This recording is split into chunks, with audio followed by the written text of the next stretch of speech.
Alright, so I've already talked about low-carb diets, and I even mentioned Lauren Cordain, but paleo is unique and popular enough to deserve its own video. After creating the paleo diet, Lauren Cordain amazingly transformed his body from this to this! Now you know a diet is a bullshit fad when you see the creator selling products like these on his website. Wow, I didn't know Paleolithic cavemen ate fruit and nut bars. And oh look, protein powder too! You have to at least give Lauren Cordain credit for knowing his audience.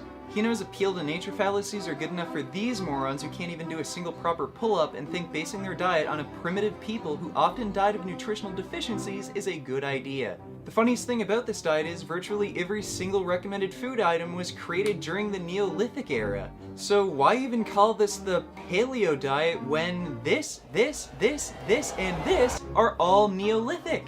This really should be called the Neo diet. Lauren also claims that beans and lentils shouldn't be eaten because cavemen didn't eat them. Don't you think we should base our diet off of what's healthy or not, rather than what cavemen ate?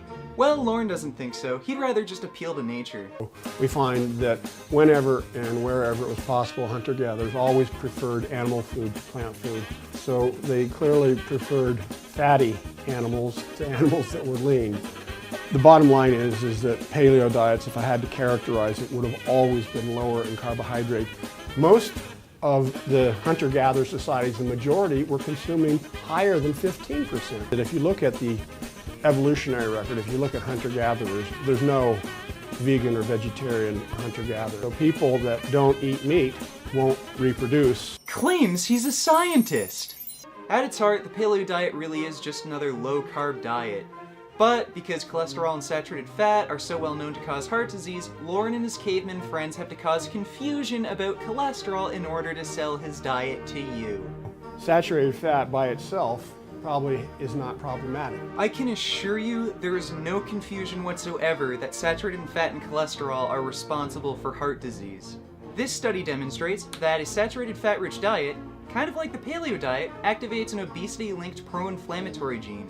This study demonstrates that a high cholesterol diet causes a lipoprotein responsible for cholesterol transport stays in circulation longer, where it's more susceptible to oxidation and cause inflammation. Now, this study demonstrates that rapeseed oil, which is high in monounsaturated fat and free of cholesterol, does not increase LDL and does not increase oxidized LDL, whereas butter, which is high in cholesterol and saturated fat, does increase LDL and oxidized LDL. So butter would be almost okay?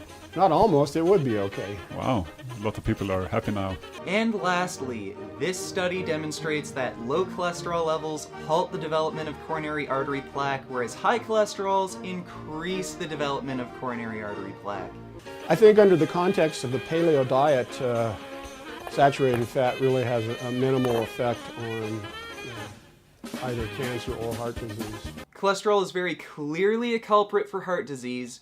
There are an innumerable amount of studies demonstrating this, and Lauren Cordain, along with all of these paleo, high cholesterol, high saturated fat promoters, are just fucking lying straight to your face, and they don't care that their diet is going to shorten your life. And despite of all its stupidity, this diet got its real success by marketing to stupid, insecure men and telling them the diet and lifestyle they already have is somehow ultra-manly and primal. Paleo promoters have created a glamorized image of our ancestors' incredibly hard and difficult lives and created it into some sort of Hollywood male fantasy. Well, look at these guys. They go to the store to buy their meat, just like a tough, brute caveman. I guess it's easy to sell diet books when you tell idiots that hiring someone else to kill innocent and defenseless animals for you counts as manly. I guess it's also manly to eat a diet that clogs your arteries and causes impotence. Yes, that's right. High cholesterol and saturated fat diets, which I just explained cause heart disease, also cause impotence due to restricting blood flow. But why would you need an erection when you could just be on the bottom? And to go along with your impotence, why don't you inject some steroids so as to completely destroy your body's testosterone production? Because according to Mark Sisson, that's primal! Yeah, all these vegans who don't support the slaughter of innocent animals and can actually get an erection when in front of the woman are definitely the sissies.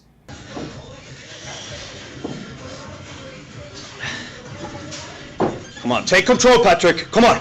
Set yourself right. Come on. That's it. Come on. Sit into it. and explode up. Drive! That's it! Paleo! Because impotence, not being able to do a single pull-up, and going to the grocery store is the pinnacle of manliness. So yeah, that's paleo for you. Just another stupid fad made up by a fat, pathetic man who wants to encourage diet-related diseases and animal suffering in favor of money. Real men eat plants, so be sure to make some vegan gains. Don't forget to subscribe, like, and comment, and until next time. Beef. What a relief. When will this poisonous product cease? This is another public service announcement. You can believe it or you can doubt it. Let us begin now with the cow. The way it gets to your plate and how.